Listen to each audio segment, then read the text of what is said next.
बोलो जयकारा बोल मेरे श्री गुरु महाराज की जय। सभी गुरुमुख प्रेमियों से सप्रेम जय सच्चिदानंद। हमारा जो शरीर है, जो हमें शरीर मिला है, ये मनुष्य का दो प्रकार के कर्मों से मिश्रित होकर के बना हुआ ये शरीर है, हमें मिला है। कौन से दो प्रकार के कर्म हैं? एक शुभ कर्म और दूसरे अशुभ कर्म। शुभ और अशुभ कर्म। शुभ कर्मों का मतलब हम समझें कि पुण्य कर्म, और अशुभ कर्मों का मतलब पाप कर्म। और सुख मिलता है शुभ कर्मों से।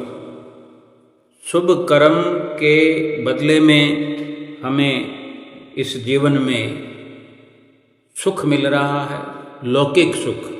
इस लोक का सुख, शरीर के जो सुख हम भोगते हैं, यही लौकिक सुख है। इस लोक के, इस शरीर के ये सुख हैं जो पुण्य कर्मों से मिलते हैं, जो हम पुण्य कर्म करके आए हैं। और जो पाप कर्म हैं जो हम करके आए हैं, उससे हमें मिलते हैं दुख, जो हम यहाँ दुख भोग रहे हैं लौकिक जीवन में। इस लोक में शरीर के निमित्त ये सब दुख होते हैं। शरीर का रोग कहें, कहीं धन का वियोग कहें, कहीं किसी रिश्ते का वियोग कहें, अचानक से पीड़ा झेलनी पड़ती है। अनेक प्रकार की मानसिकताएं हैं, अनेक प्रकार की कुछ त्रासदियाँ झेलनी पड़ती। किसी भी रूप में जो दुख है हमें अनुभव हो रहा है, ये पाप कर्मों की बदौलत हमें मिलता है, मिल रहा है। यूं तो अनेक जन्मों से, यानी जन्म जन्मांतरों के जो हमारे पुण्य और पाप कर्मों से एक सुखों का, दुखों का जो मिला जुला असर जो है, वो एक बड़े जखीरे के रूप में रखा हुआ है। हमारा हिसाब किताब करोड़ों जन्मों का हिसाब किताब है, या यूं कहें कि सुख और दुख का खजाना है हमारे पास, हमारे कर्मों का। उसमें से कुछ पाप और पुण्य कर्म लेकर के, यानी शुभ और अशुभ कर्मों से हमारे हिस्से का यूं समझो कि गोदाम भरा हुआ है। इसी में से कुछ कर्म हमारे लेकर के ये शरीर बनाया गया, और इसी शरीर से ही प्रारब्ध जुड़ा हुआ है। वो जो इकट्ठा किया पड़ा खजाना है कर्मों का, उसे संचित कर्म कहते हैं। जैसे हमने कोई वस्तु स्टॉक की हो, या धन हमने जमा किया हो, तो कहते हैं ना भी हमने इतना धन संचय कर लिया है, इतना ये सुख का सामान इकट्ठा कर लिया है, संचय कर लिया है। तो वो संचित कर्म है, इकट्ठे किए पड़े कर्म। और जो अभी कर्म कर रहे हैं, जो हमारे हाथ से हो रहा है, जिस कर्म को करने में हम स्वतंत्र हैं, वो क्रियमान कर्म है। अब क्रियमान जो कर्म हम अभी करने वाले हैं, जो वक्त हमारे हाथ में, जो वर्तमान समय में हम चाहे जैसा कर सकते हैं, हम स्वतंत्र हैं। ये एक बात हो गई कि हम जो चाहे कर सकते हैं। पहले भी कर सकते थे, लेकिन पहले जो कर लिए, अब शुभ और अशुभ कर्मों के अनुसार हमें शरीर मिल चुका, प्रारब्ध बन गया। जो दुख लिखे गए, जो दुख बन गए, जो सुख बन गए, वो निश्चित हो गए, लिखे गए, और वो निश्चित जो हैं वो मिल रहे हैं, मिलते रहेंगे। क्रियमान कर्म तो आज हम समझ लें कि हमने ऐसा कोई कर्म करना ही नहीं है। क्रियमान कर्म जो अब हमारी मर्जी से होने हैं, हम ऐसा कुछ कर्म करेंगे नहीं, तो उनकी वजह से हमें कोई दुख मिलेगा नहीं। लेकिन जो पहले कर चुके हैं, चाहे शुभ कर्म हो चाहे अशुभ कर्म हो, वो सुख भी झूठा है और दुख भी झूठा है। अगर उनसे छुटकारा पाना हो, अगर दुखों के असर से छूटना चाहते हैं, बचना चाहते हैं, तो उसके लिए संत महापुरुष की शरण जो हम ग्रहण करते हैं, जो संत महापुरुषों की शरण हमें मिली है, जो हमें सुमिरन का रास्ता दिखाते हैं, भजन अभ्यास की जो युक्तियां समझाते हैं, केवल यही एक रास्ता है, यही एक युक्ति है, यही तरीका है उन शुभ और अशुभ कर्मों के बदले में जो हमें दुख मिलते रहे हैं इस जन्म में और मिलते रहेंगे। कोई सुख हमारे लिए लाभकारी नहीं है और दुख तो कोई चाहता ही नहीं है, लेकिन चाहने और ना चाहने से तो कुछ होता नहीं है, क्योंकि जो कर्म हमने कर लिया और अब उसका असर अगर हम नहीं चाहेंगे तो हमारे नहीं चाहने से वो असर रुकेगा नहीं। अगर किसी ज़मीन में, उपजाऊ ज़मीन में, खेती वाली ज़मीन में किसी भी प्रकार का बीज बो दिया है, चाहे वो मुआफिक फसल का बीज है या अनमुआफिक, यानी कोई गलती से बीज बोया गया हो, बबूल का बीज बो दिया हो और हमारी रुचि आम में है, किसी फल में है, किसी भी प्रकार का फल हो, वो हमें अच्छा लगता हो, लेकिन बबूल का पेड़, कीकर का पेड़, वो कौन बोता है? वो तो कहीं गलती से, लापरवाही से ही हो सकता है। लेकिन अगर गलती से भी कीकर या बबूल का बीज डाल दिया गया और जब फसल उगने का समय आया और हमारी गफलत लगातार पड़ी रही, अगर बीज बो दिया गया, तो क्या उस धरती से हम रोक सकते हैं कि वो फसल ना खड़ी हो? वो फसल तो लहलहाएगी, हरी भरी हो जाएगी। अब वो चाहे हमारे पसंद की है या नापसंद की है। जब हमें समझ में आने लगे कि ये तो कांटे लगे हुए हैं, बबूल के कांटे कितने दुखदाई होते हैं, बेशक उसमें थोड़ा लाभ भी होता हो, लकड़ी काम आती हो, लेकिन उस लकड़ी से बेहतर है कि वो फल वाला कोई पेड़, फल वाला कोई बीज बोया जाए, तो जीवन भर वो उसकी लकड़ी की कामना ही क्यों करनी पड़े कि इसकी और कुछ नहीं तो लकड़ी काम आएगी। क्यों ना फलों का ही हर वक्त लाभ उठाया जाए। ऐसे पेड़ को सब कोई चाहते हैं, लेकिन बो दिया गया तो फिर अब क्या करें?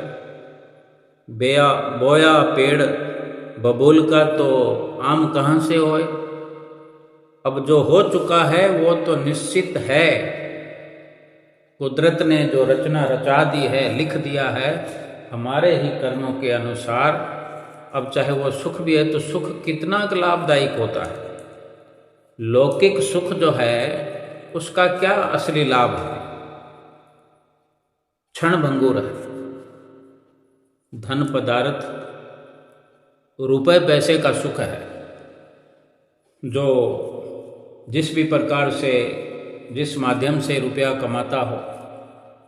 एक दुकानदार जिसकी दुकान बहुत अच्छी चलती है, ग्राहक लगे रहते हैं, दुकान खोलने से पहले ही वहाँ ग्राहक खड़े होते हैं, इंतज़ार कर रहे होते हैं दुकान खोलने का। अब वो जो दुकानदार है, कभी सेहत में ऊंच नीच आती है, वो ना चाहते हुए भी मुश्किल से अगर दुकान पर आया है, ग्राहकों की भीड़ लगी हुई है, धन तो कमाएगा, धन देखकर खुशी तो बहुत होती है, लेकिन साथ में कोई छोटा मोटा दुख भी लगा रहता है। तो उस अवस्था में भी मरता क्या ना करता, धन को छोड़ नहीं सकता। सेहत में हमारे कुछ बाधा है, कुछ मुश्किल है, ऐसे घर में भी माताएं बहनें कार्य करती हैं, ना चाहते हुए भी इतना काम करना पड़ता है कि क्या बताएं।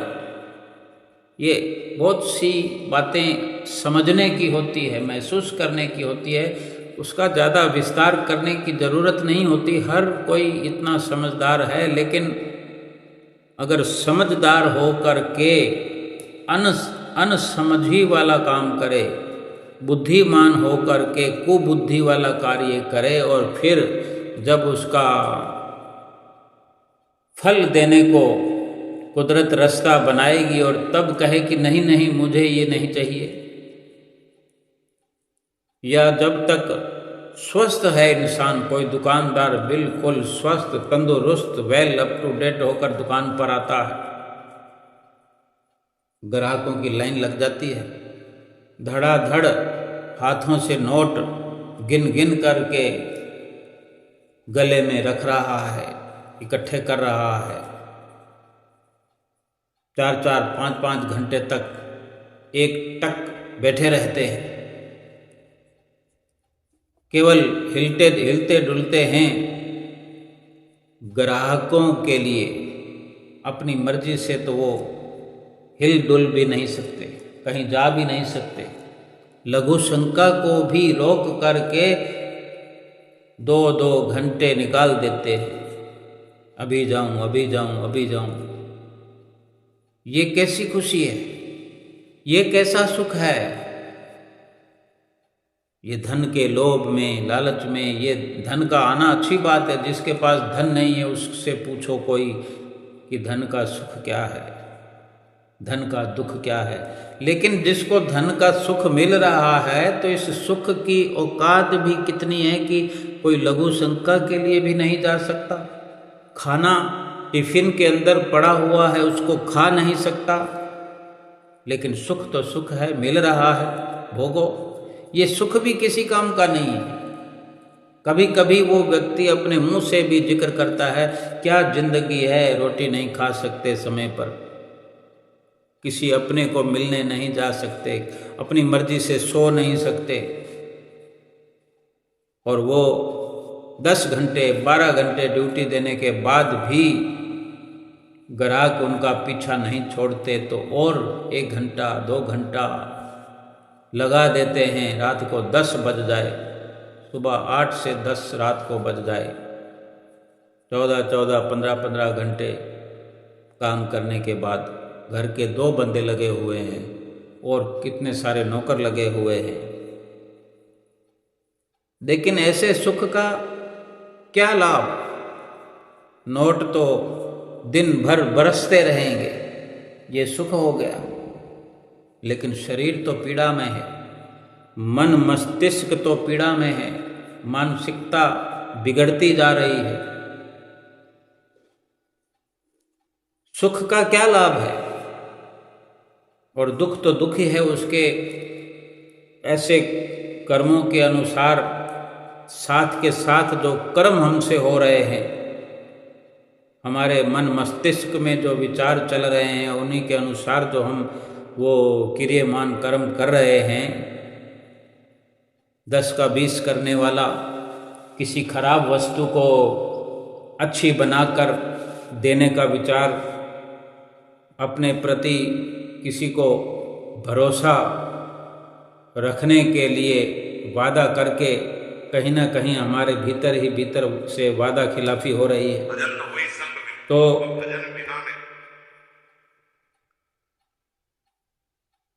विचार करने की बात है, यही कर्म जो फिर सुख और दुख का कारण बनते हैं। सुख भी दुख देने वाला ही है और दुख तो दुख है ही।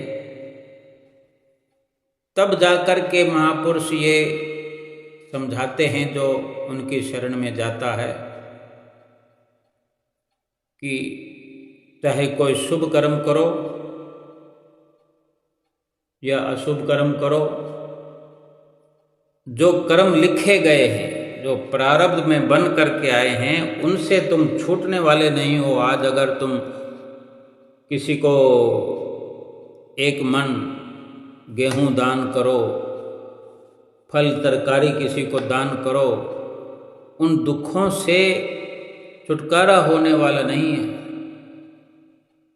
संत महापुरुष यही निष्कर्ष निकालते हैं कि भजन भगवान का भजन, जो सतगुरु से उपदेशित हो चुके हैं जीव, जिनको सतगुरु से उपदेश मिल चुका है, वो सतगुरु की बताई युक्ति पर चल के अगर सुमरन भजन अभ्यास करते हैं, सत्संग करते हैं, ध्यान करते हैं,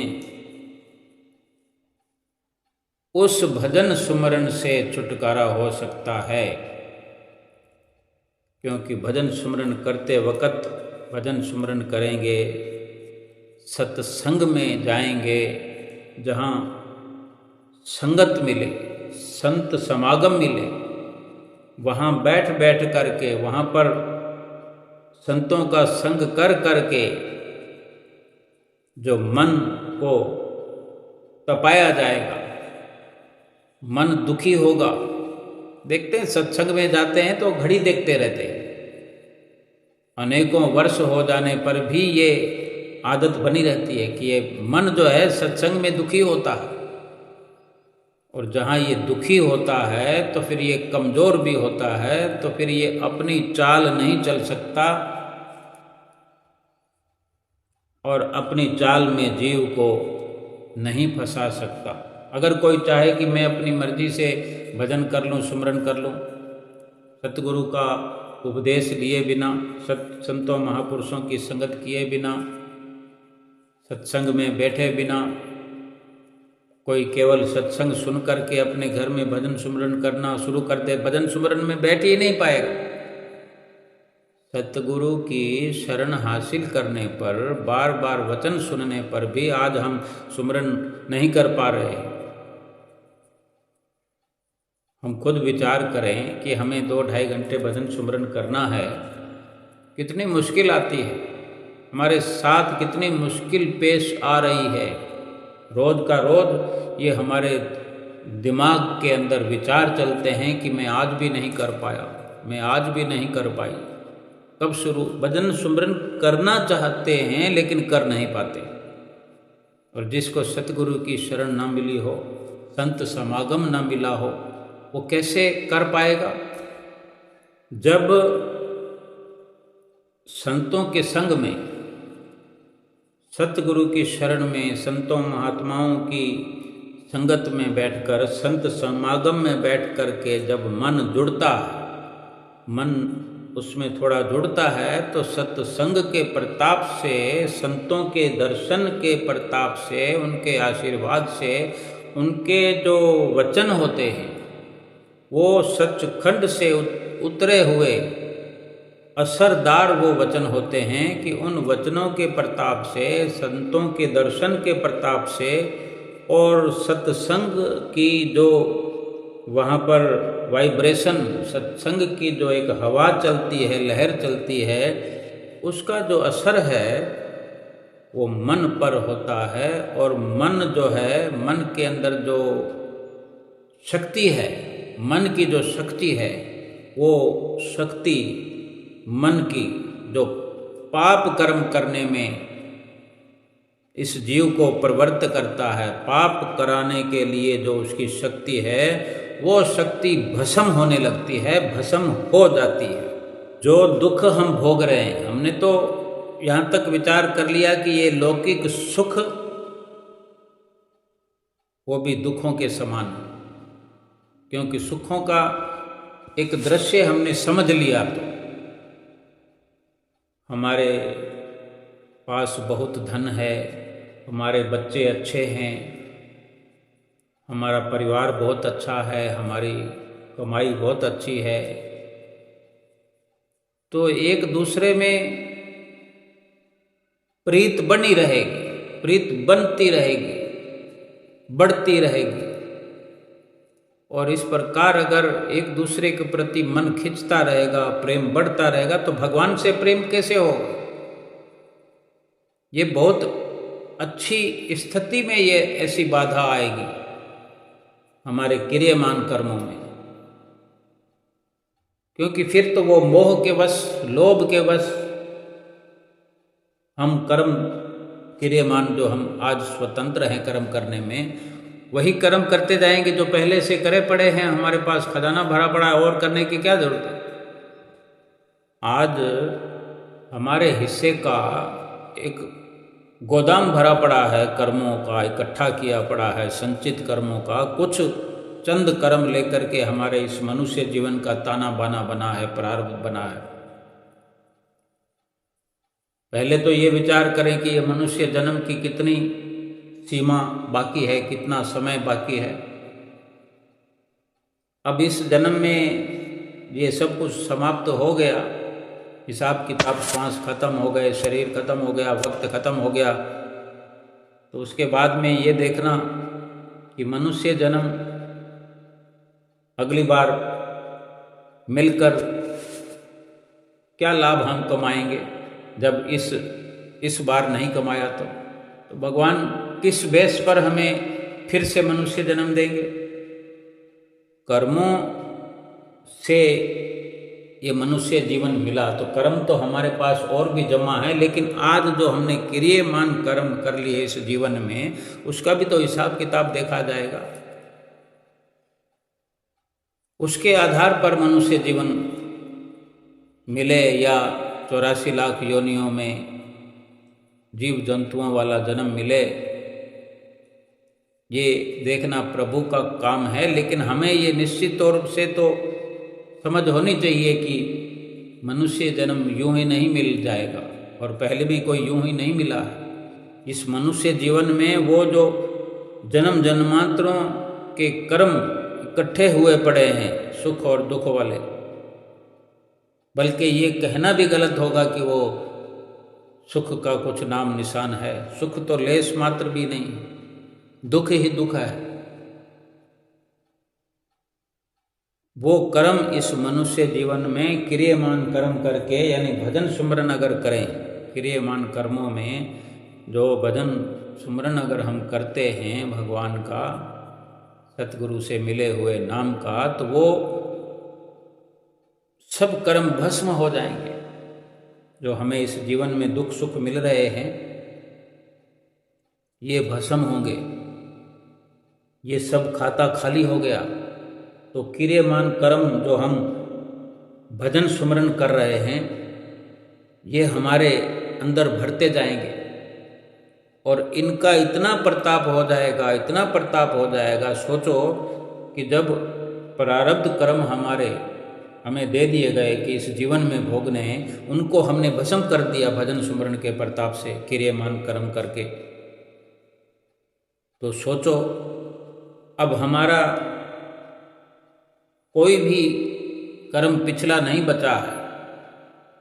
जो खजाना रखा है वो रखा है, लेकिन अभी तो इस मनुष्य जीवन का हिसाब तो पूरा खत्म कर दिया, खाता खाली कर दिया, और केवल अब भजन सुमरन वाले कर्म जो शुभ और अशुभ से ऊपर हैं, संसार के इस लौकिक सुख और दुख से ऊपर वाले कर्म हम कर रहे हैं। भगवान का भजन करने से ना कोई शुभ आएगा ना अशुभ आएगा, क्योंकि शुभ और अशुभ तो दोनों ही भोगने पड़ते हैं।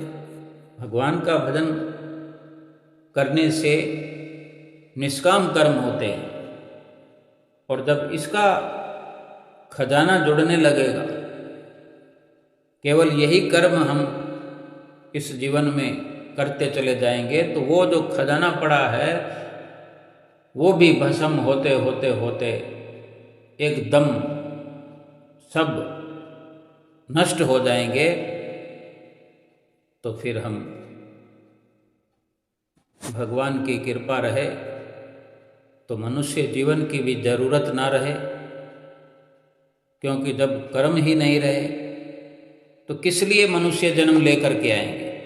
हाँ, क्योंकि इस जीवन में उन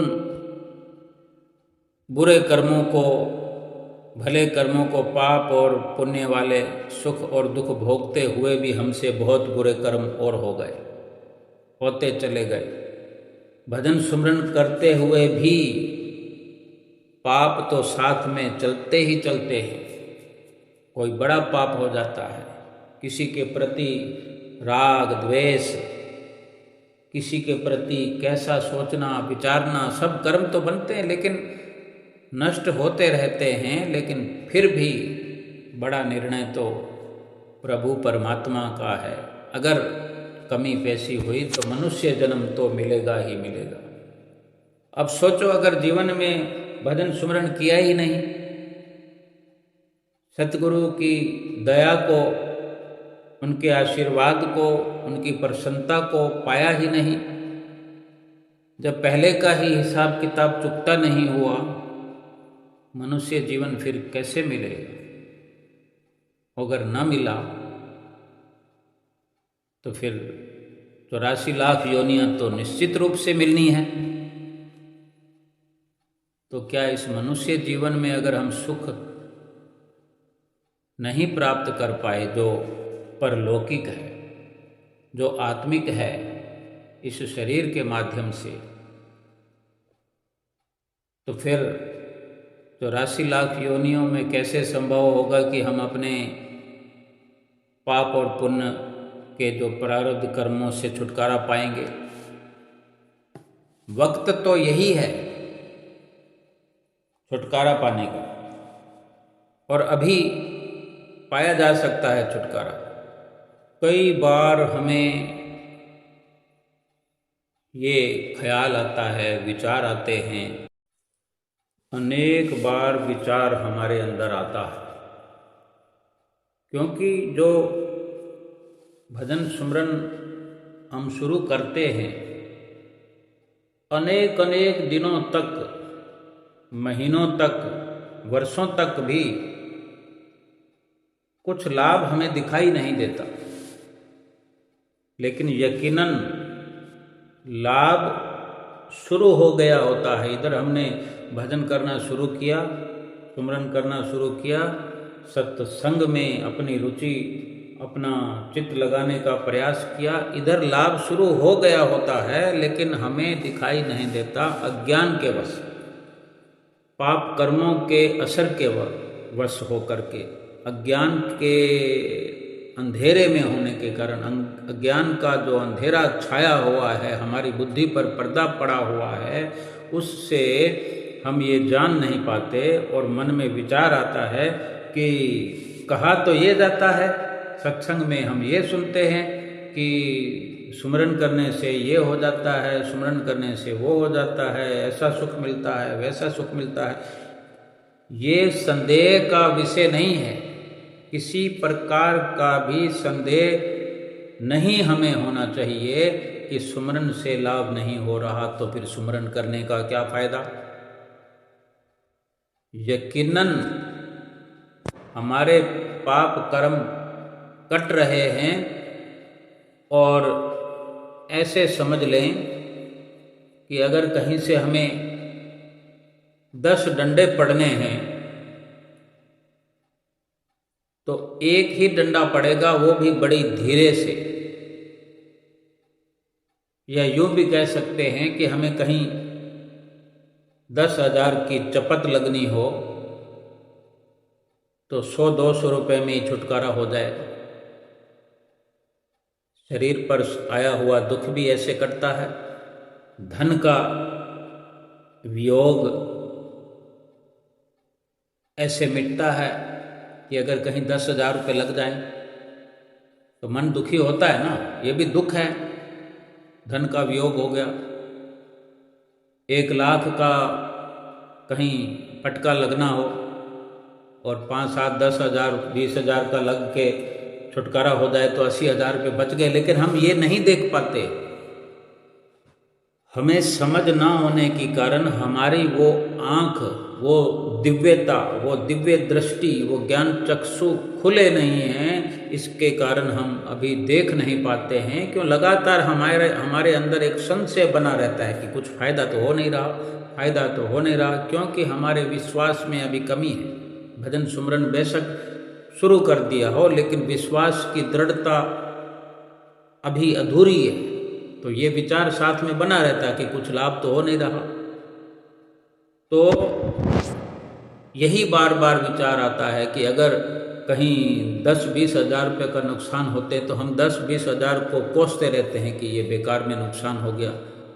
लेकिन एक ज्ञानवान ही, एक अपने सतगुरु पे भरोसा करने वाला, सुमरन भजन में आस्था रखने वाला, पक्की निष्ठा रखने वाला ये जान पाता है, जिसके ज्ञान चक्षु खुल रहे हैं, जिसका अज्ञान तिमिर, अज्ञानता का अंधेरा छंटने लगा है, वो देख पाता है कि मेरे सतगुरु ने मुझ पर दया की है, जो मुझे नाम बख्शा है, जो मुझे सौगात बख्शी है, जो मुझ पर उपकार किया है, उसके कारण मैं इतने में बच गया कि मेरे ऊपर 10, 12, 20 हज़ार का ही नुकसान हुआ, बाकी न जाने कितना मेरे पर कृपा करके मुझे इस धन के वियोग से, धन के नुकसान होने से मुझे बचा लिया।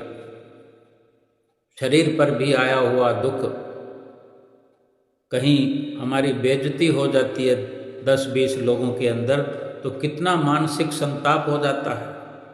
घर में भी, अपने ही घर में हम अपने आप को अनेकों बार असहाय महसूस करते हैं, जीवन को तुच्छ समझने लगते हैं, जीवन से निराश हो जाते हैं।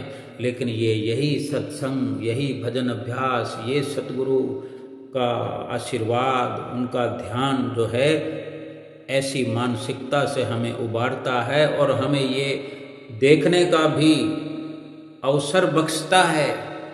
ये सतगुरु का ध्यान, ये भजन अभ्यास का प्रताप ये दिखाता है ज्ञान की रोशनी में कि अगर सतगुरु की दया ना होती, भजन अभ्यास की ताकत ना होती तो हम क्या कुछ कर बैठे होते।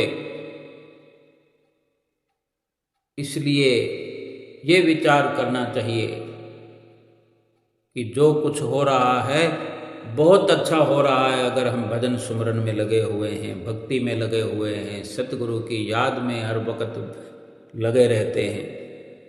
कई बार शरीर पर कोई दुख आ जाता है, बीमारी आ जाती है, बड़ी बड़ी बीमारियां इस संसार में फैली हुई है, हर किसी के जीवन में है। प्रारब्ध के अनुसार ही हर कोई जीवन जी रहा है। लेकिन शरीर पर सुख आए या दुख, शरीर तो एक दिन छूटना है ना। फिर भी ये समझने की जरूरत है कि अगर कोई गुर्दा खराब हो गया हो, कोई फेफड़ा खराब हो गया हो, बड़ी से बड़ी ये बीमारियां हैं, और सुमरन भजन अभ्यास करने वाला हो तो यकीनन ये भनक भी नहीं लगेगी और हमारा वक्त कटता चला जाएगा। लेकिन अगर हमारे प्रारब्ध कर्म जो हैं वो बड़े ही भयानक हैं, और हमारी निष्ठा भजन अभ्यास के प्रति अव्वल दर्जे की है और हमारे शरीर से दुख समाप्त होने का नाम नहीं ले रहा, तो यकीनन बड़ा जो पाप कर्म हमारे सामने आया है, हम विचार करें कि ना जाने कितने दुख हम किसी को दे करके पिछले जन्मों में किसी के लिए दुखों का कारण बने हैं, कितनों का हमने दिल दुखाया हो, अहित किया हो, वो हम आज के जीवन में हमारे द्वारा हो रहे कर्मों से अंदाजा लगा सकते हैं कि जब तक सतगुरु की शरण नहीं मिली थी, इस जीवन की हम विचारधारा को समझते हैं, अपने ही विचारों को समझते हैं कि जब तक हमने सतगुरु की शरण नहीं ग्रहण की थी, जब तक भजन सुमरन नहीं करने लगे थे, और आज अगर नहीं करते हैं भजन सुमरन तो अपने विचारों को देख लीजिए कि किस प्रकार के विचार हैं। हम अपने विचारों से ही दुखी हो जाते हैं। पहले क्या हमारे पास दुख कम है जो हम अपने विचारों से दुखी हुए जा रहे हैं। छोटी छोटी बात में क्रोध आ जाता है, छोटी छोटी बात में संशय पैदा हो जाते हैं। पिछले कर्मों को कैसे काटेंगे अगर इस प्रकार हम एक एक बात पर हम दुखी होते जाएंगे, अपने लिए दुख खड़ा कर लेंगे। सत्संग के प्रताप से, भजन अभ्यास के प्रताप से हमें ये समझ आती है, समझना चाहिए कि भजन सुमरन की जो ताकत है वो दुख सहने की असीम शक्ति प्रदान करती है। देखते हैं बड़े बड़े ऋषियों मुनियों को, यहाँ तक कि भगवान भी जिस रूप में इस दुनिया में अवतरित हुए, मनुष्य का शरीर लेकर जब भी भगवान इस धरा धाम पर आए हैं, उनके शरीर को भी दुख हुआ है, लेकिन उनको दुख व्यापता ही नहीं। उनको दुख नहीं व्यापता तो हमें क्यों व्यापता है, हमें क्यों दुख महसूस होता है। अब ये शरीर है, शरीर तो कभी ना कभी नाश होना है। हम इस बात का दुख मनाएं कि मेरे हाथ में प्रॉब्लम है, मेरे टांग में, मेरे घुटने में प्रॉब्लम है, मेरे गुर्दे में प्रॉब्लम है। अब वो जितना चल रहा है क्या मालूम भजन सिमरन के प्रताप से कितनी बेहतर स्थिति है, और जो हम भजन सिमरन कर रहे हैं उससे इतना ही निवारण हो पा रहा है। या तो हम अपना भजन सिमरन बढ़ा दें, समय को 2 गुना कर दें, तो 2 गुना दोहरा लाभ भी हमें मिलेगा। लेकिन उस तरफ तो हमारा ध्यान जाता नहीं है, क्योंकि वो सिंगल जो हमें हिदायत है 2-2.5 घंटे भजन अभ्यास करने की, वहां तक ही हम पहुंचने में वर्षों तक लगा देते हैं। जो भजन सुमरन करते हैं गुरमुख प्रेमी, माताएं बहनें बुजुर्ग वर्ग, उनसे पूछो भजन सुमरन का लाभ क्या है, असली फायदा क्या है। वो यही कहेंगे कि अगर गुर्दा हमारा ठीक भी हो जाए, गुर्दा बदल भी दिया जाए, बड़ी आसानी से बदल दिया जाए, कुछ भी लागत ना आए, या फिर लागत अगर आती है तो हमारे पास पर्याप्त मात्रा में धन हो, तो फिर क्या जीवन को और 100 साल चला लेंगे, 200 साल चला लेंगे, फिर भी तो शरीर ये समाप्त होगा ही। यानी शरीर से हमारा मोह अगर खत्म नहीं हुआ, शरीर से अगर मोह है तो हमें दुख नजर आएगा। अगर भजन सुमरन करते हैं तो शरीर से मोह खत्म हो जाएगा। ऋषियों मुनियों को दुख आता है, भगवान को शरीर पर दुख आता है, तो उन्हें शरीर से कोई लगाव थोड़ी होता है। शरीर का दुख तभी तक दुखी करता है कि जब तक हम अपने आप को शरीर करके जानते हैं, अपने आप को शरीर समझते हैं या शरीर में हम अपना राग माने बैठे हैं कि मैं शरीर हूँ। अगर जीवन भर हम शरीर बने रहेंगे तो हम अपने आप को इस मनुष्य जीवन में नहीं पहचान पाए, नहीं जान पाए, तो फिर कब जानेंगे। ये भजन सुमरन का लाभ है जो शरीर से, शरीर के ख्याल से, शरीर के अंदर जो हमारा लगाव है, शरीर की जो महत्वता है, शरीर का अभिमान है, ये समाप्त होता है। भजन अभ्यास के प्रताप से समझ पाते हैं कि शरीर तो नाश होने वाला है और नाश होने वाली वस्तु से कौन भला प्रीत करना चाहेगा, कौन अपना दिल लगाना चाहेगा, कौन उसके लिए समय खराब करेगा। हम कोई वस्तु बाजार से खरीदने जाते हैं, एक सब्जी भी खरीदने जाते हैं, सभी सामानों में, बड़े बड़े सामानों में सब्जी एक सस्ती वस्तु है, 150 रुपये किलो में मिल जाती है। अगर कहीं से लगे कि कोई खराब हो रही है या 2-4 घंटे में, 6 घंटे में खराब हो जाएगी, या तो उससे पहले पहले हम अपना काम बना सकते हैं, या फिर वो कोई ऐसी वस्तु है जो पहले से खराब हो चुकी है, 10 दिन से पहले पड़ी हुई है और हमारी नज़र काम करती है, तो हम उसको क्यों लेकर के आएंगे कि इसकी म्याद तो पहले से ही पूरी हुई पड़ी है, इसको ले जाकर क्या फ़ायदा। नहीं लेकर के आएंगे। अब ये शरीर की हम बात को समझें।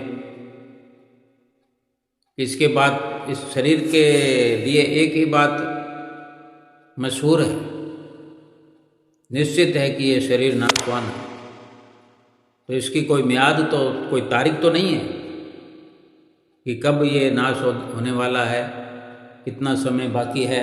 ये तो अभी का अभी नाश हो जाएगा, हो सकता है। श्वास निकला और शरीर तो फिर नाश ही है, शरीर को फिर कौन पूछता है। जो वस्तु अभी के अभी नाश हो सकती है, इसी श्वास में ये एक्सपायर हो सकती है, इसकी म्याद पूरी हो सकती है। इस पर भरोसा किए बैठे हैं और हमें लगता है कि ये 10 दिन पुरानी सब्जी है और अब इसको लेकर के क्यों बनाए, जबकि वहाँ दुकान में बिक रही है। लेकिन हमारी पारखू नज़र ये निश्चित कर रही है कि ये सब्जी क्यों लूँ, ताज़ी सब्जी क्यों ना लूँ, जिसकी कम से कम 2-4 दिन म्याद होती है। इस शरीर की तो उतनी भी म्याद नहीं है, भरोसा नहीं किया जा सकता कि ये शरीर हम 1 मिनट भी अपने पास या इस शरीर के पास हम रह पाएंगे। यानी शरीर कुछ और है, हम कुछ और हैं। हम एक दूसरे के साथ रह रहे हैं, हम शरीर नहीं हैं, शरीर में रह रहे हैं। इसका भरोसा क्यों करें जिसकी इतनी भी गारंटी नहीं हो। अगर ऐसा ज्ञान समझ में आ जाए संतों महापुरुषों के वचनों से और भजन सुमरन करने से जो लाभ बड़े से बड़ा मिलता है वो यही है कि शरीर की क्या औकात है, क्या बिसात है, शरीर से लगाव खत्म हो जाता है।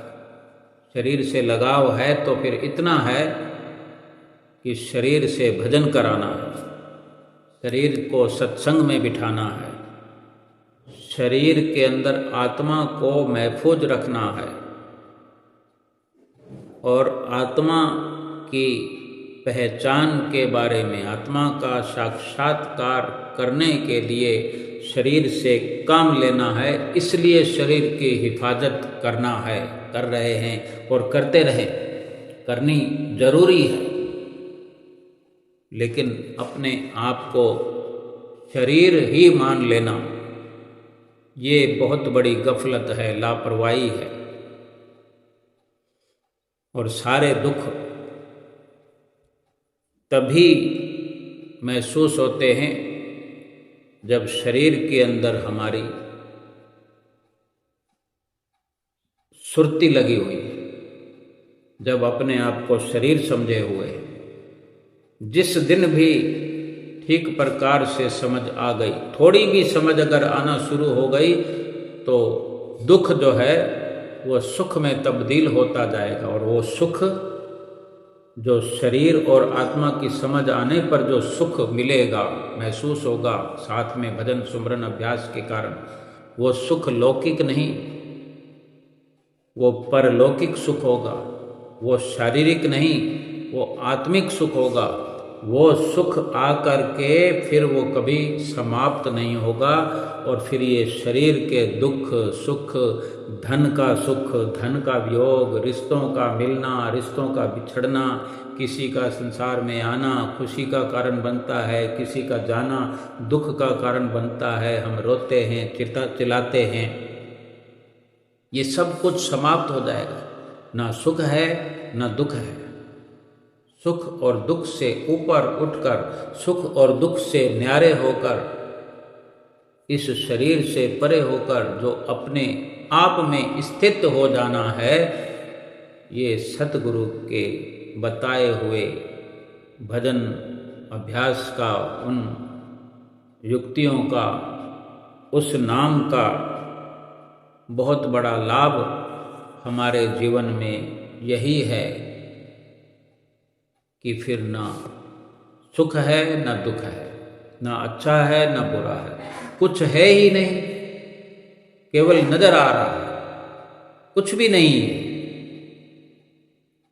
केवल उसमें आसक्ति होने के कारण, संसार में आसक्ति होने के कारण, संसार को जिसने कुछ समझ रखा है कि संसार कोई बहुत बड़ी चीज़ है। एक फिल्म, एक सिनेमा चलता है, सिनेमा के अंदर देखो, सिनेमा के पर्दे पर देखो अच्छे अच्छे बाग बगीचे हैं, अच्छी अच्छी बाजारें हैं, फल हैं, फूल हैं, मिठाई की दुकानें हैं, कपड़े वगैरह हैं, सोना चांदी ढेर लगा देते हैं, सोने चांदी के डिजाइन बना करके। वहाँ तो कोई नहीं ललचाता कि मैं उठ करके सीट पर बैठा हुआ हूँ और सामने वो सोने का ढेर लगा हुआ है, जाकर उठा लाऊं एक थाल।